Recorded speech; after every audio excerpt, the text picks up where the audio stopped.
अगर आपका पेपर 2 में टारगेट है 80 प्लस MCQs का, तो डेली वीडियो PDF नोट्स और ऑनलाइन टेस्ट सीरीज के लिए ज्वाइन करिए हमारा व्हाट्सएप ग्रुप। तो नीचे दिए गए नंबर पे अभी हमें कॉन्टैक्ट और व्हाट्सएप करिए।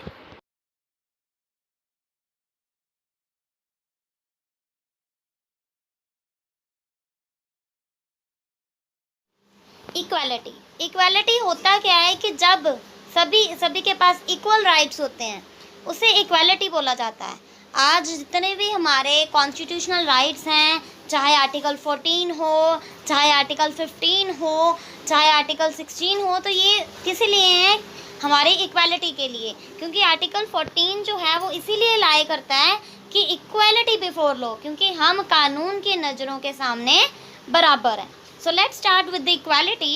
Equality is an important theme of normative political theory, which also is an important ideal of democracy. Equality है क्या? एक बहुत important political theory है जिससे हमें जो है डेमोक्रेसी के बारे में ज़्यादा पता चलता है। इसीलिए हमने पहले डेमोक्रेसी नहीं पढ़ा, सबसे पहले हमने इक्वालिटी पढ़ा, क्योंकि हमें पहले इक्वालिटी की जानकारी होगी तभी हम डेमोक्रेसी अच्छे से समझ पाएंगे। Harold Laski in his work a grammar of politics, Harold Laski की बुक है अ ग्रामर ऑफ पॉलिटिक्स, उसमें उन्होंने क्या बताया इक्वालिटी के बारे में? इम्प्लाइज फंडामेंटली अ लेवलिंग प्रोसेस, कि ये एक लेवल है। इक्वालिटी है क्या? एक लेवल है, सारे इक्वल हैं, किसी भी तरीके का भेदभाव नहीं होना चाहिए। It means that no man shall be placed in society that can be overreach his neighbor to the extent which constitutes a denial of later citizenship। तो कोई भी जो रूल्स हैं, सोसाइटी में सारे इक्वल हैं, तो कोई भी सिटीजनशिप के अगेंस्ट नहीं है। कानून के नज़रों में जो सारे हैं क्या हैं? इक्वल हैं। ये बोला होराल्ड लास्की ने। अब इक्वालिटी की बहुत सारी डेफिनेशंस होती हैं। Equality means whatever conditions are granted to us in the form of rights shall also in the same measures be granted to others, and that whatever rights are given to others shall also be given to us। Rights सभी के लिए equal होते हैं, किसी के लिए ज़्यादा, किसी के लिए कम नहीं होते। राइट्स, अगर राइट्स हैं तो उतनी हमारी ड्यूटीज़ भी होती हैं। तो राइट्स क्या हैं? सभी के लिए हैं, किसी एक व्यक्ति के लिए पर्सनली नहीं है। Equality like liberty is an important theme of democracy. अब इक्वालिटी इम्पॉर्टेंट है कि सभी इक्वल होने चाहिए, समान होने चाहिए, तो उसी तरीके से जो है लिबर्टी भी होता है। लिबर्टी क्या होता है? आज़ादी। आज़ादी भी सबको होनी चाहिए। Liberty and equality were understand to be one. अब जो लिबर्टी है, इक्वालिटी है, दोनों ही क्या है? एक इक्वल चीज़ें हैं कि इक्वालिटी भी होनी चाहिए और लिबर्टी भी होनी चाहिए। Both the terms were considered to be of great importance since 19th century. 19th century से जो है ये दोनों चीज़ें, लिबर्टी भी हो, इक्वालिटी भी हो, ये दोनों चीज़ें बहुत ही ज़रूरी मानी जाती हैं। Broadly speaking, equality implies a coherence of ideas that covers spheres ranging from man's search for the development of his personality in the society in which the strong and the weak live together and both have the right of being heard। तो सभी को सुनने के समान अधिकार होने चाहिए। ये इक्वालिटी है क्या? कि स्ट्रॉन्ग है, चाहे कोई वीक है, कमज़ोर है, चाहे ज़्यादा मजबूत है, ज़्यादा ताकतवर है, तो वो व्यक्ति दोनों ही इक्वल माने जाएंगे। Number of political scientist have defined the concept and professor Laski is one of them. और बहुत सारे जितने भी हमारे पॉलिटिकल साइंटिस्ट हैं, उन्होंने अलग अलग कंसेप्ट बताए हैं इक्वालिटी के। प्रोफेसर लास्की भी उनमें से एक हैं। We shall mention his definition because of its special approach। अब हमने इतने सारे बोला कि बहुत सारे प्रोफेसर हैं, लेकिन उनमें से लास्की का नाम इसलिए लिया जाता है क्योंकि उन्होंने स्पेशल अप्रोच दी है। उनके अकॉर्डिंग इक्वालिटी क्या है? कोहेरेंस ऑफ आइडियाज़, कि बहुत सारे आइडियाज़ हैं लेकिन वो सभी हमारे लिए क्या है? इक्वल है। In the treatment meted out to different individuals, there shall persist coherence.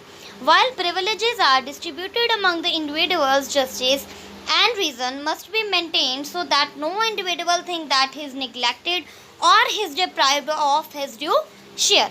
In the distribution of privileges, attention shall be paid to the development of personality। तो क्या होता है कि सभी इंडिविजुअल, सभी जो हैं अलग अलग होते हैं। हम एग्जांपल लेते हैं, जैसे एक क्लास होती है, तो क्लास में सभी जो है इक्वल है, लेकिन कोई इंटेलिजेंट भी होता है, किसी को कम समझ में भी आता है, लेकिन एक टीचर के लिए वो क्या होता है, सारे इक्वल होते हैं। तो इसी तरीके से जो इक्वालिटी ये होती है कि सभी इक्वल हैं। इसका मतलब ये नहीं है कि कोई ज़्यादा इंटेलिजेंट है या नहीं इंटेलिजेंट है, कोई अमीर है या गरीब है, किसी को निगलेक्ट किया जाए, ऐसा नहीं है। एक टीचर के लिए सभी जैसे इक्वल होते हैं, तो इसी तरीके से कानून की नज़रों में भी सारे इक्वल होते हैं, किसी को भी निगलेक्टेड नहीं फील करवाया जाता। What I am capable of is by no means determined by my individuality. I am ugly but can buy for myself the most beautiful woman. Marks ने इसमें क्या कहा है कि ये ज़रूरी नहीं है कि मेरे व्यक्तित्व में क्या है, मेरी इंडिविजुअलिटी में क्या है। अगर मैं अगली भी हूँ, अच्छा नहीं भी दिख रहा हूँ, लेकिन मैं फिर भी एक बहुत अच्छे दिखने वाली वुमेन से शादी कर सकता हूँ। मतलब ये बताना चाहता है कि किसी भी तरीके से किसी के साथ भेदभाव नहीं होना चाहिए, किसी को भी निगलेक्टेड फील नहीं करवाना चाहिए। Next is our theory of equality. अब इक्वालिटी कहता क्या है? इक्वल से ही हमें पता चलता है कि इक्वल मतलब कि समान या फिर बराबर, सारे जो हैं इक्वल होने चाहिए। Man are equal on their broad relationship in society. सभी व्यक्ति इक्वल है। It is true that no government can equate dwarf to a tall man and a stout to a lean man, but social institutions can extend to each individual the status and the dignity of a human being viewed.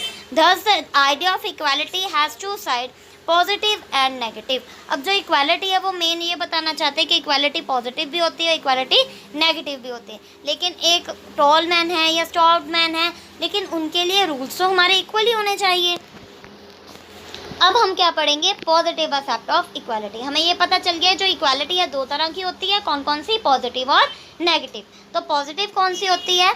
In a positive sense, equality means the provision of adequate opportunities to all without any discrimination. Nobody should be debarred from certain facilities just because of his status, creed or caste. तो positive aspect क्या है इसका? सभी को जो है equal opportunities मिलनी चाहिए, कास्ट के लिए, कलर के लिए किसी भी तरीके का जो है भेदभाव नहीं होना चाहिए। तो पॉजिटिव लिबर्टी यही है कि किसी भी तरीके का जो भेदभाव नहीं होना चाहिए। तो इनके काइंड्स भी हैं। इक्वालिटी की काइंड्स हैं नेचुरल इक्वालिटी जो हमें नेचुरली मिलती है, सिविल इक्वालिटी, पॉलिटिकल इक्वालिटी, राजनीतिक इक्वालिटी, मतलब कि हम जैसे कि आर्टिकल 14 की बात करते हैं कि वी आर इक्वल, लॉ के अकॉर्डिंग हम इक्वल हैं। तो सोशल इक्वालिटी आ गया, जैसे सामाजिक तौर पर भी हम इक्वल हैं। और इकोनॉमिक इक्वालिटी मतलब कि कोई अमीर गरीब नहीं होता, वो बोथ आर इक्वल। सो ये था पॉजिटिव व्यू कि किसी को भी जो है निगलेक्टेड फील नहीं करवाना, सभी को इक्वालिटी से लेना। Next is negative aspect of equality. अब नेगेटिव क्या कहता है? It denotes that in its negative aspect equality implies the absence of special privileges. There should be no artificial grounds of discrimination like those of religion, caste, color, wealth, etc. So that no talent should suffer from frustration for want of encouragement. तो किसी भी तरीके की equality तो होनी चाहिए, लेकिन ये है कि स्पेशल प्रिविलेजेस भी नहीं दी जानी चाहिए। किसी भी कास्ट को स्पेशल प्रिविलेजेस नहीं दी जानी चाहिए, किसी भी कलर को स्पेशल प्रिविलेजेस नहीं दी जानी चाहिए। मतलब कि कोई ये फ्रस्ट्रेशन से सफ़र ना करे कि उसको इनकरेजमेंट मिलनी चाहिए थी या ये। तो मतलब कि सभी इक्वल ही होने चाहिए। पॉजिटिव में सिंपल ही बताया कि सारे इक्वल होने चाहिए, और नेगेटिव में सिर्फ ये है कि एब्सेंस होने चाहिए स्पेशल प्रिविलेजेस, मतलब कि स्पेशल प्रिविलेजेस भी नहीं होने चाहिए। जैसे कि हम अपने कॉन्स्टिट्यूशन में देखते ही हैं, एग्जांपल इसकी यही है कि कॉन्स्टिट्यूशन में SC/STs के लिए, वुमेंस के लिए रिजर्वेशन है 33%। लेकिन अब ये तो पॉजिटिव में हम लेते हैं, नेगेटिव में वो कहते हैं कि ऐसी स्पेशल प्रोविजंस जो हैं वो नहीं होनी चाहिए। नेक्स्ट अब हमने अभी देखा कि इक्वालिटी की बहुत सारी काइंड्स हैं, 5 kinds of equality, that is natural, civil, economic, social and political. So let's start with the natural equality. Natural nature से बना होता है वर्ड, तो नेचुरल का मतलब क्या है कि naturally we are equal. So, naturally equality rests on the principle that nature has created everyone as equal.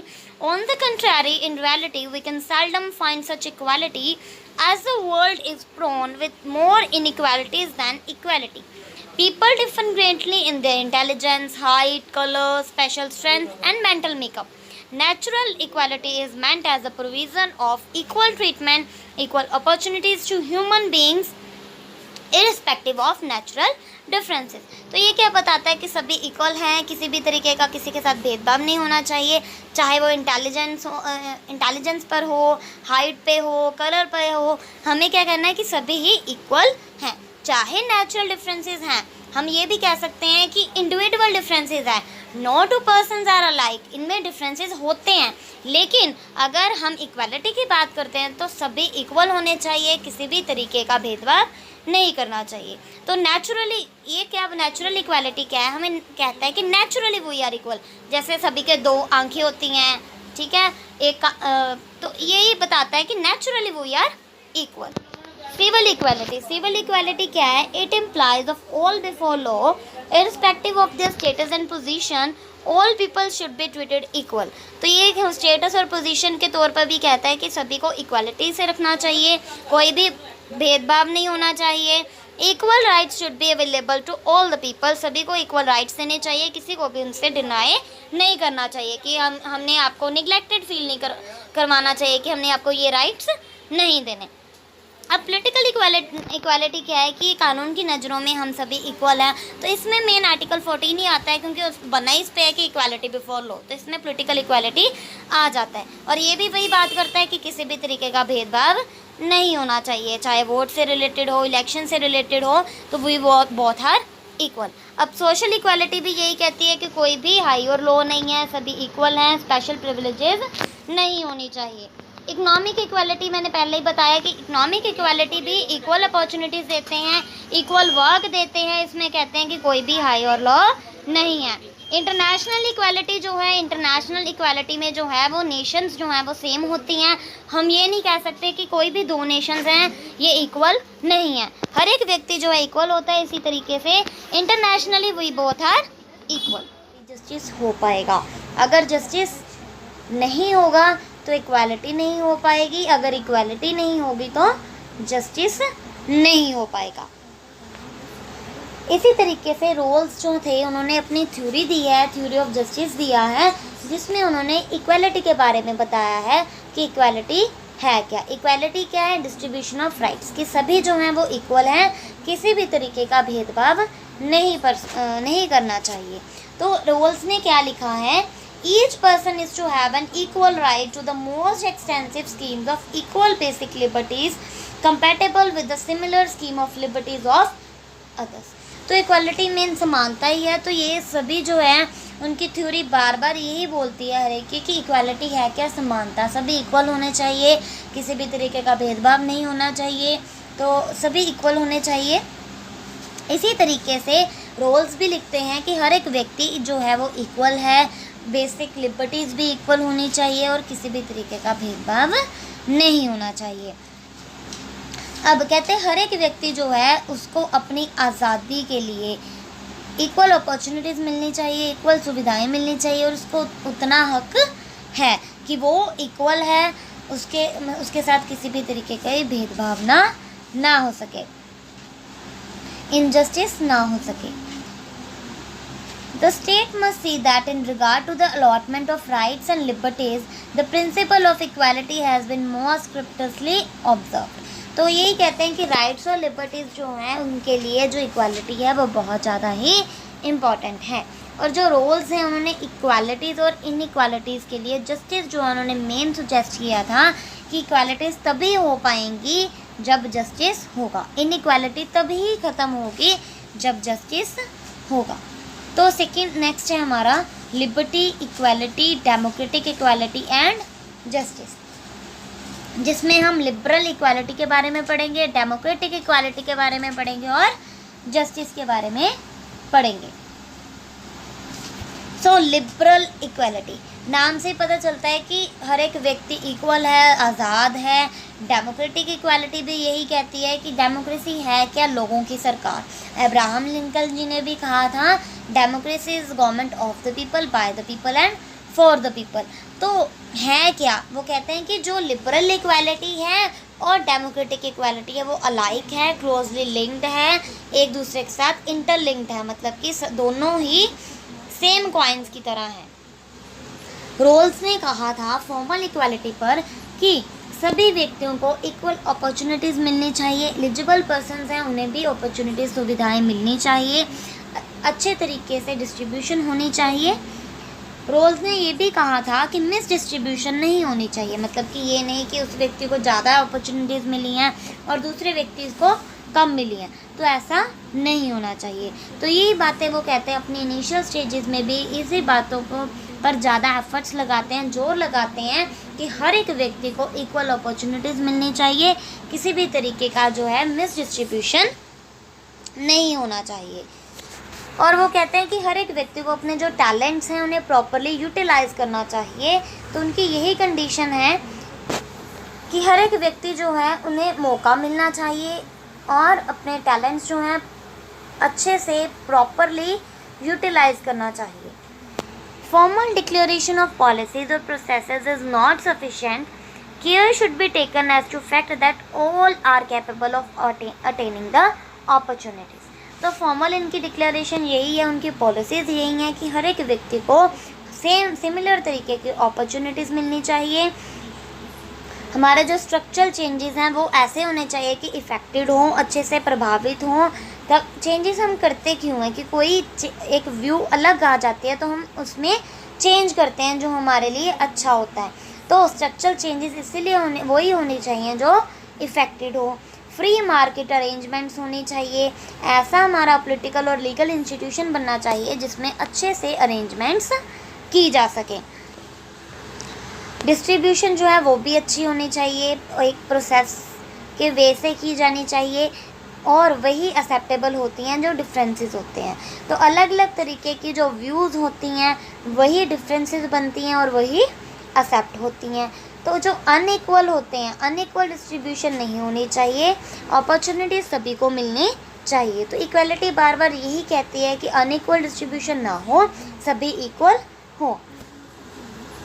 और वो कंसेप्ट लेना चाहिए जो सभी के वेलफेयर के लिए, सभी के कल्याण के लिए है, जिसमें सभी का बेनिफिट हो, सभी के लिए एडवांटेजेस हो और सोसाइटी के लिए अच्छा हो।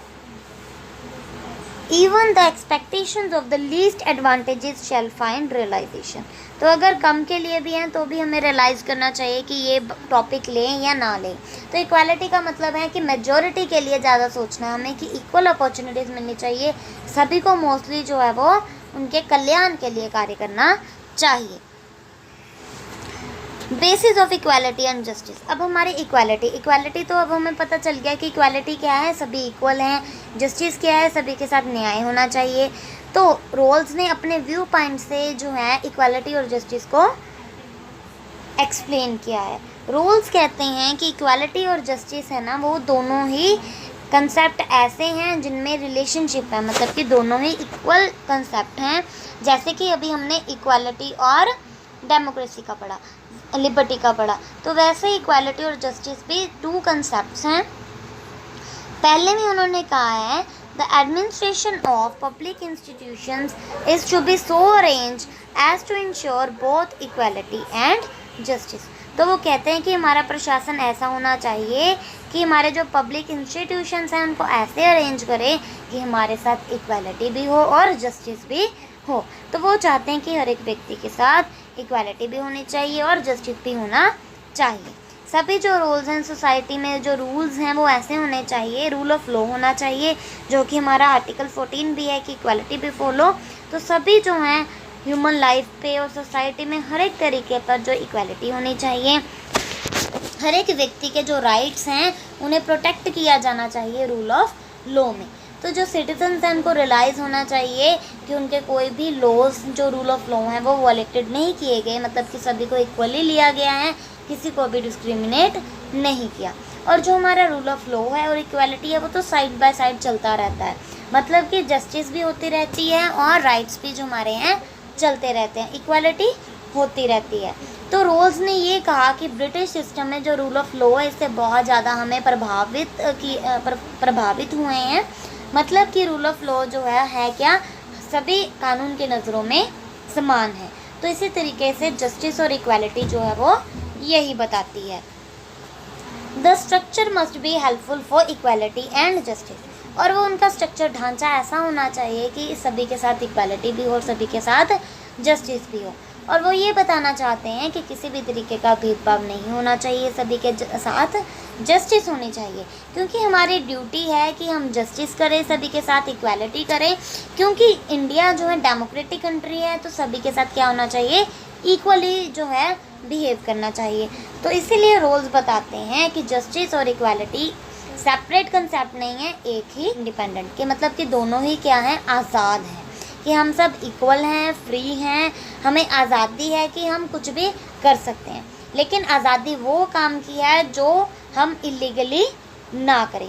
फ्री मीन्स शुड मीन, मतलब कि फ्री का मतलब है कि हमें कुछ रिस्ट्रिक्शंस हैं, कुछ जो हैं हमें बंदिशें हैं फ्रीडम में, कि हमें कितना करना है, कैसे करना है। तो इसमें कुछ जो हैं दो व्यक्तियों के कॉन्फ्लिक्ट्स भी, विरोध भी मिलते हैं, लेकिन मेन बात क्या है इसमें कि लिबर्टी में हमें ये पता चलता है कि कानून हमें कितनी आज़ादी देता है, हम क्या क्या कार्य कर सकते हैं। तो जो आज़ादी है वो दो व्यक्तियों में होती है, दो मतलब कि सभी व्यक्तियों में होते हैं, लेकिन कॉन्फ्लिक्ट दो व्यक्तियों में है कि कैसे जो है लिबर्टी दी जानी चाहिए। तो अलग अलग थिंकर्स जो हैं अपने व्यूज़ देते हैं इसमें। Concept of liberty occupies a very important place in civics, और इसमें सिविक्स का इसका बहुत इंपॉर्टेंट स्थान है। तो हर एक व्यक्ति चाहता क्या है कि वो इक्वल हो, हर एक व्यक्ति यही चाहता है कि वो इक्वल हो, क्योंकि आज़ादी भी तभी होगी जब वो इक्वल होगा। हम बहुत सारे सोर्सेस से देख सकते हैं, युद्ध से, रेवोल्यूशन से। तो लिबर्टी वॉर या बैटल्स हैं हमारी, क्रांतिकारी जैसे क्रांतियां हैं, रेवोल्यूशंस हैं, स्ट्रगल्स हैं, तो ये सारे हम क्या करते हैं कि इनके बारे में स्टडी करते हैं। इससे हमें पता चलता है कि एक व्यक्ति जो है, लिबर्टी को हम डिफ़ाइन करते हैं positive as well as negative. तो एक जो लिबर्टी है, एक आज़ादी है, वो कैसी होनी चाहिए, कि व्यक्ति को कैसे आज़ादी देनी चाहिए, अनरिस्ट्रिक्टेड मतलब कि बिना बाधित किए फ्रीडम देनी चाहिए, या रिस्ट्रिक्टेड नहीं होनी चाहिए कि किसी भी तरीके की बंदिश नहीं दी जानी चाहिए। अब आज़ादी से हम ऐसे तो नहीं ले सकते कि हमने लाइसेंस उस व्यक्ति को दे दिया कि वो जो चाहे वो कर सकता है, नहीं, आज़ादी में ऐसा नहीं होता। अनार्की, हमने अनार्की, अराजकता के बारे में भी पढ़ा है कि अराजकता है क्या, एक व्यक्ति को जो है आज़ादी दे दी, तुम कुछ भी कर लो, तो वो अनार्की हो जाएगी। तो उसमें चोरों का भी खतरा रहेगा कि चोर कहेंगे हमने चोरी ही करनी है, तो ये तो गलत है ना। तो इसी तरीके से जो अनार्की है, अराजकता है, उसमें क्या होता है, लिबर्टी नहीं रह पाती, मतलब कि सभी इक्वल कैसे होंगे कि कोई चोरी करेगा, कोई कुछ करेगा। तो इसमें लिबर्टी का ये मतलब है कि हर एक व्यक्ति जो हैं उन्हें आज़ादी होनी चाहिए, लेकिन आज़ादी वो पॉजिटिवली होनी चाहिए, ये नहीं कि तुम कुछ भी करो। तो इलीगली जो है आज़ादी नहीं होनी चाहिए, कि कुछ जो हैं बंदिशें दी जानी चाहिए कि ये काम ऐसे ही करना है। जैसे फॉर एग्ज़ाम्पल हमने जो है किस साइड पर चलना है, क्या काम करना है, हमें दिया जाता है, या फिर कॉलेज में दिया जाता है कि किस टाइम पर पहुंचना है। तो इसी तरीके से जो है हमारे कुछ रूल्स और रेगुलेशंस होते हैं हमारे वेलफेयर के लिए, और ये जो हमारी रिस्ट्रिक्शन बंदिशें होती हैं, होती क्यों हैं, हम सभी के कल्याण के लिए। तो ये जो बंदिशें हमारे लिए बहुत ज़्यादा इम्पॉर्टेंट होती हैं, ये कुछ इम्पेरेटिव भी होती हैं, कुछ ज़्यादा भी लगाई जाती हैं, कुछ हम कहते हैं कि इंटेलेक्चुअल और हमारे ग्रोथ पे भी प्रभाव डालती हैं। तो लिबर्टी मेनली दो तरीके के ही होते हैं, नेगेटिव और पॉजिटिव। अब लिबर्टी मेन अगर हम इन शॉर्ट देखें कि लिबर्टी है क्या, लिबर्टी में कुछ बंदिशें भी हैं, लेकिन हम जो हैं दूसरों के अच्छे के लिए जो कार्य करते हैं वो एक लिबर्टी में ही आता है। जैसे कि डीजे जो है बनाया गया कि 12 बजे तक या 11-12 बजे तक ही चलता है, तो हमने वो कार्य करने हैं जो सभी के लिए अच्छा हो, ये नहीं कि हमने अपने लिए अच्छा करना है। तो आज़ादी वो है। अब अलग अलग जो राइटर्स हैं उन्होंने अलग अलग व्यूज़ दिए हैं लिबर्टी में। सो प्लीज़ ये जो इम्पॉर्टेंट डेफिनेशंस लिखी हैं वो कर लेना, क्योंकि डेफिनेशंस तो आप सभी को पता है कि पेपर में पूछ ली जाती हैं। सो मॉन्टेस्क्यू ने कहा है liberty means the power of doing what we ought to do, कि आज़ादी देता है कि हमने जो करना है। मॉन्टेस्क्यू जी ने ये कहा है। प्रोफेसर सिले कहते हैं कि liberty means the absence of restraints, कि हमें बंदिशें नहीं लगती आज़ादी में। तो ये जो हैं प्रोफेसर सिले कहते हैं। Liberty is the freedom to do whatever one likes, provided it doesn't injure the feeling of others. Herbert Spencer कहते हैं कि हमें वो सब करना चाहिए, हमें इतनी आज़ादी होनी चाहिए कि हम दूसरों की भावनाओं को इंजर या फिर हार्म ना करें। ये हर्बर्ट स्पेंसर जी ने कहा है। गांधी जी की लिबर्टी के अकॉर्डिंग गांधी जी ने कहा है, liberty doesn't mean the absence restraint but it lies in development of liberty. तो कुछ बंदिशें नहीं है लिबर्टी, आज़ादी का मतलब ये क्या है कि डेवलपमेंट करना, लोगों की डेवलपमेंट करना। आगे according to Burns, liberty to grow to one's natural height to develop one's abilities. तो बर्न्स के अकॉर्डिंग जो लिबर्टी है क्या, एक नेचुरल हाइट है, मतलब कि हमें उस एबिलिटीज़ तक पहुंचना है, हमें किसी के साथ बुरा नहीं करना, हमें अपनी मॉरल वैल्यूज़ को नहीं भूलना, हमें जो है रूल्स फॉलो करने हैं, हमें लॉज के अकॉर्डिंग चलना है, हमें कोई इलीगली काम नहीं करना। तो ये सब किस में आता है, लिबर्टी में। बर्न्स ने इसके अकॉर्डिंग कहा है। Horace Lasky maintains, without rights there cannot be liberty, because without rights men are the subject of law, unrelated the need of personality. Harold Laski ji ने कहा है कि बिना राइट्स के लिबर्टी भी एग्जिस्ट नहीं करती, क्योंकि बिना राइट के जो है हमारी ज़रूरतें नहीं पता चलती, हमारे सब्जेक्ट के बारे में नहीं पता चलता और लिबर्टी के बारे में नहीं पता चलता। तो जो टी.एच. ग्रीन जी हैं वो पॉजिटिवली एक्सेप्ट जो है, एक हमने बोला कि लिबर्टी पॉजिटिव भी होती है और नेगेटिव भी होती है। पॉजिटिव लिबर्टी जो है वो टी.एच. ग्रीन उनके थिंकर हैं, तो वो कहते हैं वो एक पावर होती है कि हम इंजॉय करते हैं कि हम वो कार्य कर सकते हैं और उसमें सभी इक्वल होते हैं। तो liberty means the positive power of doing और इंजॉइंग। तो इन शॉर्ट टी.एच. ग्रीन जी ने कहा है कि आज़ादी क्या है, पॉजिटिव, एक पॉजिटिव पावर है व्यक्ति की जो वो इंजॉय भी करता है। जी.डी.एच. कॉल के अकॉर्डिंग कि हर एक व्यक्ति में वो फ्रीडम दी जाती है हर एक व्यक्ति को, कि हर एक व्यक्ति जो है अपनी पर्सनैलिटी से के अकॉर्डिंग जो अपने आप को एक्सप्रेस कर पाता है, क्योंकि हमें आर्टिकल 19 भी है। तो क्या है वही कि फ्रीडम ऑफ थॉट एक्सप्रेशन, तो वही बताते हैं कि हर एक व्यक्ति जो है अपनी भावनाओं को एक्सप्रेस कर सकता है। प्रोफेसर सिले जी हैं, वो कहते हैं कि हमने ऊपर भी पढ़ा है कि एब्सेंस ऑफ रिस्ट्रेंट, तो किसी भी तरीके की रिस्ट्रिक्शंस नहीं होनी चाहिए। तो यही जो हर एक व्यक्ति के लिए अपॉर्चुनिटीज़ हैं। अब ये सारी थी पॉजिटिव की, अब नेगेटिव भी है। नेगेटिव लिबर्टी क्या कहता है, पॉजिटिव कहता है कि इंटरफेरेंस होनी चाहिए, बंदिशें लगनी चाहिए, लेकिन नेगेटिव क्या कहता है कि किसी भी तरीके की बंदिशें नहीं होनी चाहिए, एब्सेंस ऑफ रिस्ट्रेंट्स, ठीक है, किसी भी तरीके की जो है बंदिश नहीं होनी चाहिए, ये कहता है नेगेटिव लिबर्टी वाले।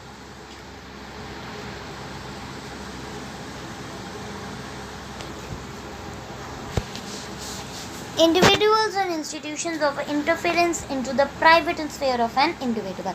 तो हमने अभी बात की कि ये जो नेगेटिव वाले हैं वो क्या कहते हैं, नेगेटिव वाले कहते हैं कि बंदिशें होनी चाहिए।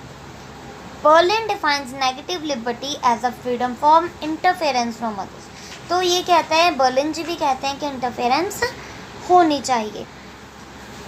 तो ये नैरो व्यू भी है, एक वाइडर व्यू भी है कि डिस्कशन इस पर बहुत ज़्यादा हुई सोशल और हमारी इकोनॉमिक सर्कमस्टेंसेस के अकॉर्डिंग।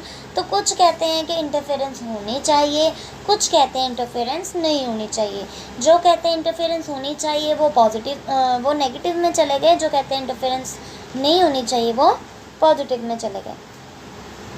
तो लिबर्टी जो है क्या हमारी पर्सनैलिटी डिफ़ाइन करता है और कहता है कि किसी भी तरीके की इंटरफेरेंस नहीं होनी चाहिए। ये कौन कहते हैं, नेगेटिव वाले। तो वो कहते हैं कि हर एक व्यक्ति जो है उसकी सपोर्ट करनी चाहिए और इंटरफेरेंस नहीं की जानी चाहिए, कि व्यक्ति को खुला छोड़ देना चाहिए कि वो जो चाहे वो कर सकता है, चाहे वो अराजकता ही फैलाए। अब नेगेटिव लिबर्टी के स्कॉलर्स हैं जे.एस. मिल, हर्बर्ट स्पेंसर, बेंथम और स्मिथ। इसी तरीके से पॉजिटिव कंसेप्ट के भी हैं। पॉजिटिव कंसेप्ट जो है वो क्या कहते हैं, पॉजिटिव कंडीशंस देते हैं। अभी हमने बात की कि अगर नेगेटिव वाले कहते हैं कि इंटरफेरेंस जो है वो होनी चाहिए, तो पॉजिटिव वाले कहते हैं कि वो नहीं होनी चाहिए। तो वो कहते हैं कि हर एक व्यक्ति को इतने जो हैं डेवलपमेंट के बेनिफिट्स दिए जाने चाहिए ताकि व्यक्ति जो है वो डेवलप हो सके। अब लिबर्टी का मतलब क्या है? लिबर्टी का इसके मतलब ये है कि सभी व्यक्ति को अपॉर्चुनिटीज़ मिलनी चाहिए, सुविधाएं मिलनी चाहिए। अब पॉजिटिव का मतलब है कि हिंड्रेंसेस नहीं होनी चाहिए, किसी भी तरीके की बाधाएं नहीं होनी चाहिए, सभी इक्वल हैं, किसी भी तरीके का जो है किसी पर बंदिश नहीं होनी चाहिए।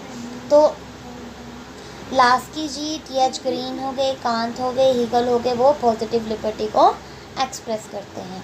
अब लिबर्टी की बहुत सारी काइंड्स भी हैं। लिबर्टी क्या है हमने अभी पढ़ा, तो लिबर्टी की काइंड वही जो हमने पहले पढ़ी थी, natural liberty, social civil liberty और moral liberty. Natural social liberty तो हमने पहले इक्वालिटी में भी पढ़ी है। तो नेचुरल लिबर्टी क्या है कि जो हमें नेचुरली मिलती है, नेचर से हमें जो मिलती है वो नेचुरली होती हैं। तो जो व्यक्ति जो सोचता है, या हम कह सकते हैं कि किसी भी तरीके की बंदिश नहीं है, इंटरफेरेंस नहीं है, ये क्या आता है नेचुरल लिबर्टी में। तो नेचुरल लिबरलिस्ट कौन से हैं? हॉब्स हो गया, लोक हो गया, जो कि रूसो हो गया, जो कि नेचर को मानते हैं, वो कौन से हो गए नेचुरल लिबर्टी के। और सोशल लिबर्टी के उनसे हो गए जो चाहते हैं कि एक व्यक्ति फ्री हो। Social liberty relates to man's freedom in his life as a member of a social organization। जैसे वो सोशली एक सोशल ऑर्गेनाइजेशन में कार्य करता है, इसी तरीके से वो सोशली भी फ्री हो। तो इसमें भी यही आएगा कि कोई भी तरीके की बंदिशें नहीं होनी चाहिए, हर एक व्यक्ति के अपने इंटरेस्ट होते हैं, अपने राइट्स होते हैं, अपनी इच्छाएँ होती हैं, तो वो उनको फुलफ़िल करें। सिविल और सोशल लिबर्टी, सिविल और सोशल लिबर्टीज़ जो हैं वो क्या, एक सोसाइटी प्रोटेक्ट करती है हमारे राइट्स को, वो चाहे हमारे प्राइवेट राइट्स हों, चाहे हमारे पब्लिक राइट्स हों, लेकिन सिविल और सोशल लिबर्टी से जो है प्रोटेक्ट करती है। सोशल लिबर्टी जो है आगे उनकी कैटेगरीज भी हैं। सोशल लिबर्टीज़ को आगे personal liberty, political liberty, economic liberty, domestic liberty, national liberty, international liberty, moral liberty के से भी हम जो हैं डिस्क्राइब करते हैं। मॉरल लिबर्टी जो थर्ड पार्ट है, इंटरनेशनल लिबर्टी तक जो है डिस्क्राइब करते हैं। पर्सनल लिबर्टी क्या है? पर्सनल लिबर्टी है कि हर एक व्यक्ति जो है वो आज़ाद है, सोशली आज़ाद है, वो उसके पास सुविधाएं हैं, तो वो कोई भी अपना वो फ्री है कि अपने चॉइस का कोई भी कार्य जो कर सकता है। तो वो अपने सराउंडिंग जो है, अपने आसपास के इन्वायरमेंट से जो है आइसोलेट नहीं है, अलग नहीं है, वो पर्सनली कोई भी कार्य कर सकता है। पॉलिटिकल लिबर्टी क्या है कि हर एक व्यक्ति स्टेट में जो कोई भी कार्य है वो एक्टिवली किए जाते हैं। पॉलिटिकल लिबर्टी में सभी इंटरलिंक्ड होते हैं, सभी साथ में काम करते हैं। तो चाहे वो यूनिवर्सल एडल्ट फ्रेंचाइज हो जाए, फ्री और फेयर इलेक्शंस हो जाएं। हमने जैसे देखा है कि इलेक्शंस में सभी को जो है फ्रीडम मिलती है कि वो वोट डाल सकते हैं, तो वो क्या है, वो भी एक फ्रीडम है, वो भी एक लिबर्टी है। तो ये वो एग्जाम्पल पॉलिटिकल लिबर्टी है। Economic liberty, next is economic liberty. Economic liberty क्या है कि रिच और पुअर नहीं होना चाहिए, सभी जो हैं, चाहे प्रोड्यूसर्स हैं, वर्कर्स हैं, ऑक्यूपेशन और सर्विसेज उनके पास होनी चाहिए, और वो फ्री होने चाहिए, किसी भी तरीके का अनएम्प्लॉयमेंट नहीं होना चाहिए, मतलब कि सभी को ही अपॉर्चुनिटीज़, सभी को ही जो है जॉब्स मिलनी चाहिए। डोमेस्टिक लिबर्टी क्या है कि सोशोलॉजिकली हम इक्वल हैं, फैमिली में सभी हम रहते हैं, तो ये एक हमारी मिनिएचर कम्युनिटी है, एक छोटी सी कम्युनिटी है, उसमें सभी इंडिपेंडेंट हैं। नेशनल लिबर्टी हमारी नेशनल इंडिपेंडेंस पर डिपेंड करती है। ये क्या कहती है कि हम सभी जो हैं इंडिपेंडेंट हैं। हमने नेशनल मूवमेंट्स भी देखे हैं, वॉर्स ऑफ इंडिपेंडेंस भी देखे हैं, तो इसमें क्या है, सभी इक्वल हैं। पैट्रियोटिज्म की भावना सभी में होनी चाहिए। तो नेशनल लिबर्टी यही डिफ़ाइन करती है। इंटरनेशनल लिबर्टी क्या है कि कुछ कंट्रोल्स होते हैं, कुछ लिमिटेशंस होती हैं, कुछ डिस्प्यूट्स होते हैं, तो ये सब हमारे पीसफुल मीन्स में आता है। सभी मतलब कि किसी भी तरीके के कॉन्फ्लिक्ट्स नहीं होना चाहिए, कोई भी वॉर नहीं होना चाहिए, सभी इक्वल होना चाहिए। Last one is our moral liberty. जो हमारा थर्ड पार्ट है लिबर्टी की काइंड का, वो क्या कहते हैं, मॉरल लिबर्टी। आइडियलिस्ट थिंकर्स हैं। आइडियलिस्ट थिंकर्स कौन से हैं? प्लेटो हो गया, अरिस्टोटल हो गया, रोस्सी हो गया, कांत हो गया, ये सारे हमारे मॉरल लिबर्टिस्ट हैं। तो वो कहते हैं कि हर एक व्यक्ति पर्सनली, एक उनकी पर्सनैलिटी होती है, तो वो वैसे इक्वल होते हैं, उनको डेवलपमेंट के पॉसिबल आउटकम्स मिलने चाहिए कि वो डेवलप कर सकें।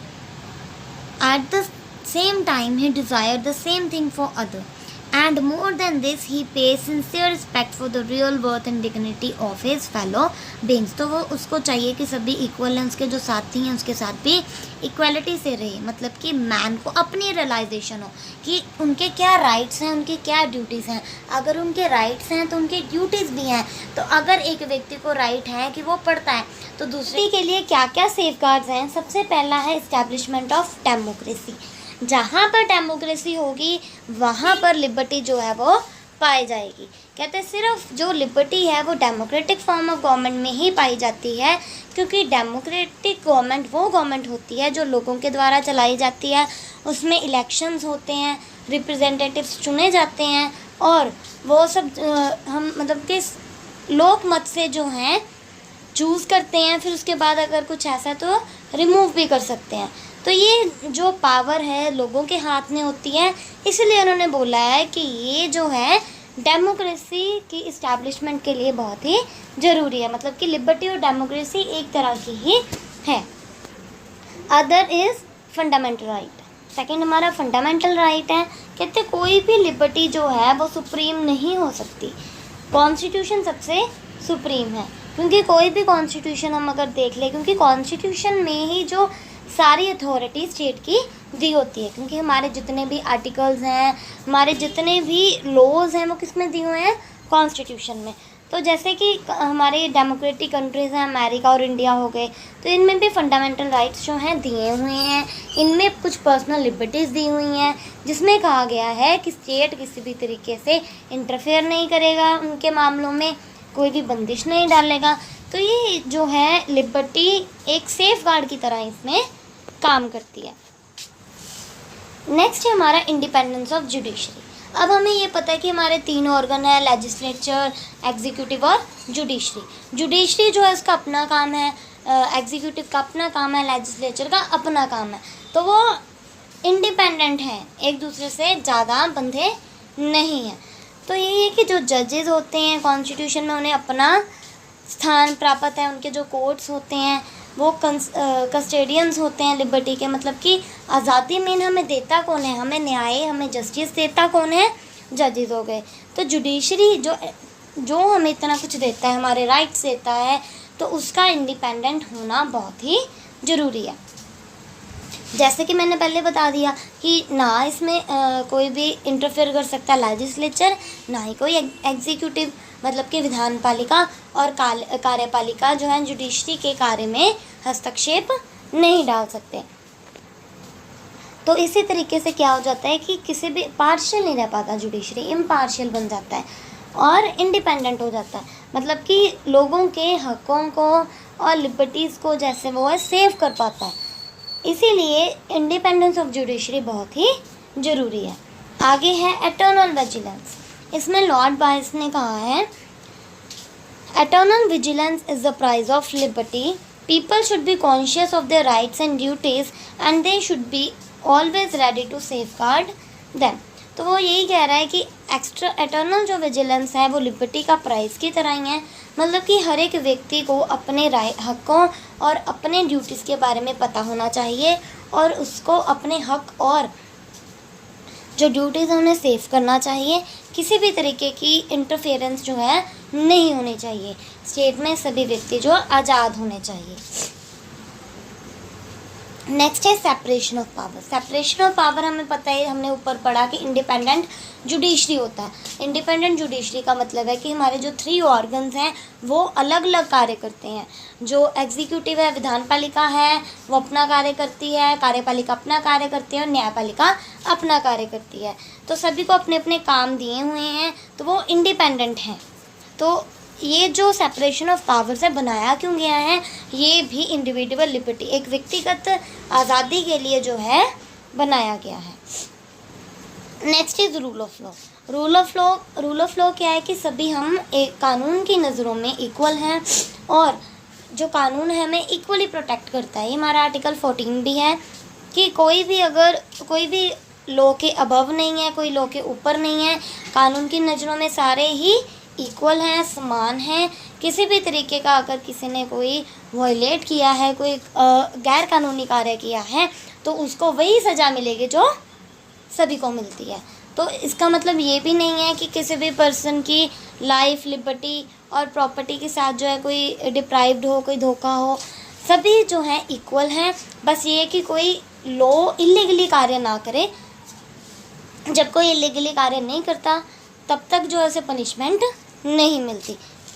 तो ये सब जो है लॉ के अकॉर्डिंग प्रिस्क्राइब किया गया है। यही हमारा एक इफ़ेक्टिव इंस्ट्रूमेंट है इंडिविजुअल लिबर्टी। इंडिविजुअल लिबर्टी है क्या कि व्यक्तिगत liberty. Next is decentralisation of power. अब डिसेंट्रलाइजेशन ऑफ पावर क्या है कि सेंट्रलाइज्ड नहीं है, पावर एक के हाथ में नहीं है। जैसे पंचायती सिस्टम भी हैं, जुडिशरी सिस्टम भी हैं, तो मतलब कि सेंटर और स्टेट भी कह सकते हैं कि सेंटर के कार्य उन्हें दिए हुए हैं, स्टेट के कार्य उन्हें दिए हुए हैं। तो ये क्या करता है कि ज़्यादा से ज़्यादा व्यक्ति जो हैं डेमोक्रेटिक कंट्री में पार्टिसिपेट इससे कर पाते हैं, उनसे वर्कलोड जो है कम पड़ता है और डिक्टेटरशिप जो एक राज्य का राज बन जाता है कि हाँ भाई वही राज चलेगा, वो सब जो है उससे प्रिवेंट हो जाते हैं, उससे हमारा बचाव हो सकता है और इससे जो है पावर की डिस्ट्रीब्यूशन भी हो जाती है। मतलब कि किसी एक व्यक्ति पर जो है ज़्यादा बर्डन नहीं पड़ता। जो डिसेंट्रलाइजेशन है उसमें सभी के निर्धारित कार्य होते हैं और सारे जो है अपने कार्य के अकॉर्डिंग जो हैं काम करते हैं। Next is absence of special of privileges. अब कहते हैं कि स्पेशल प्रिविलेजेस भी नहीं होनी चाहिए, मतलब कि ना कोई कलर पे, ना रिलीजन पर, ना जेंडर पर, कि ये कुछ राइट्स हैं, कॉमन राइट्स हैं, इन्हें सेफगार्ड नहीं किया जाना चाहिए। Next is free and independent press. जैसे कि हमारा आर्टिकल 19 है freedom of speech and expression, वैसे ही फ्री एंड इंडिपेंडेंट प्रेस है। इसमें भी जो मतलब हम हमारे व्यूज़ जो हैं आगे रख सकते हैं। तो ये भी हमारी एक लिबर्टी है। इसमें कुछ ऐसी न्यूज़ होती हैं जो अनबेस्ड होती हैं, गलत होती हैं, या उन्हें हम करेक्ट कर सकते हैं। कई बार ऐसी प्रॉब्लम्स होती हैं तो उसे क्रिटिसाइज़ करना चाहिए, लेकिन हर एक व्यक्ति जो है उसे बोलने का अधिकार है, तो वो फ्रीली जो है अपने थॉट्स जो है एक्सप्रेस कर सकता है। Next is healthy party system. Healthy party system क्या है? This is necessary in a democratic setup as it provides choice to the people in elections. It is only an important instrument for improving the political consciousness among the people. It is the best safeguard of people's liberty. तो ये यही चाहता है कि कोई भी जो laws हैं वो अनक्रूअल हों, मतलब कि कोई भी जो लॉ है वो अच्छे बने, अनबेस्ड ना बने,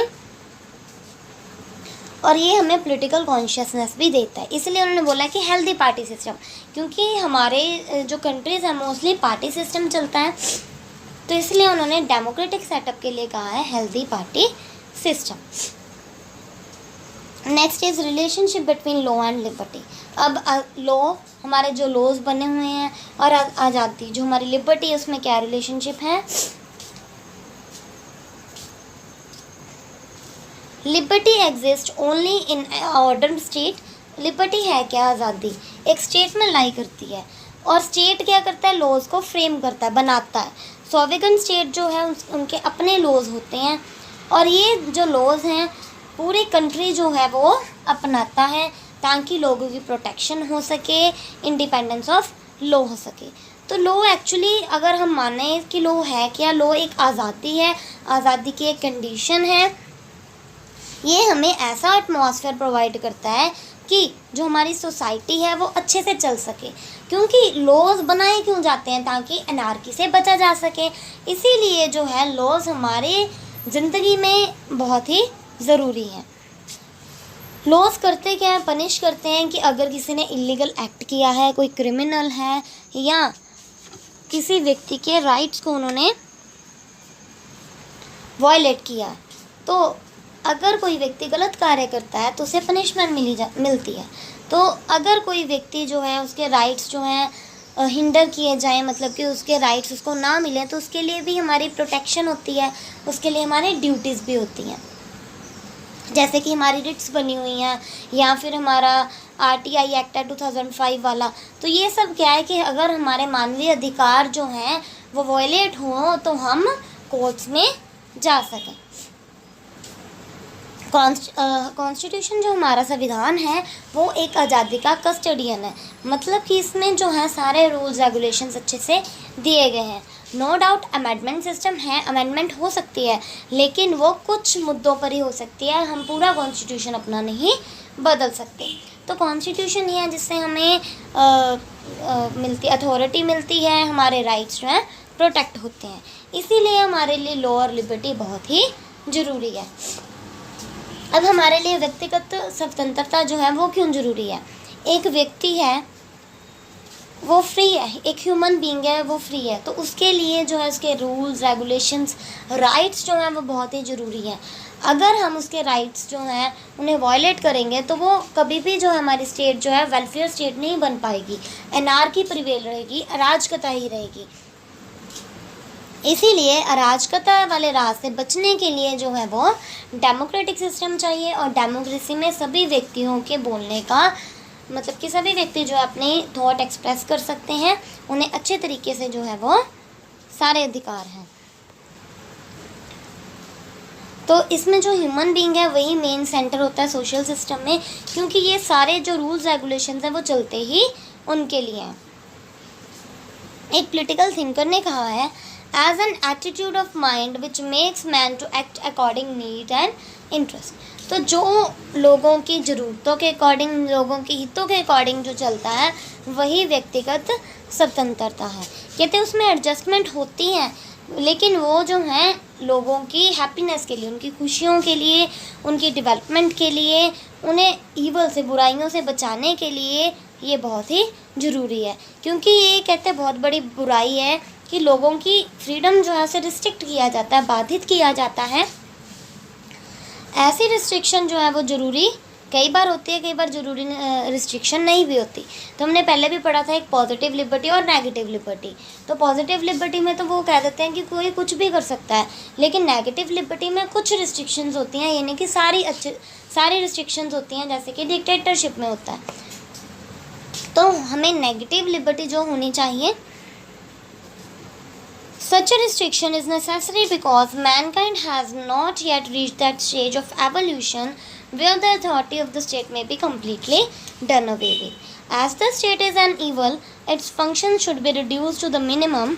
The best state is one which exists the least. तो वो ही कहते हैं कि कार्य सब हमने स्टेट को बहुत सारी अथॉरिटी दी हुई है, सारा काम जो है हमारा स्टेट ने करना है।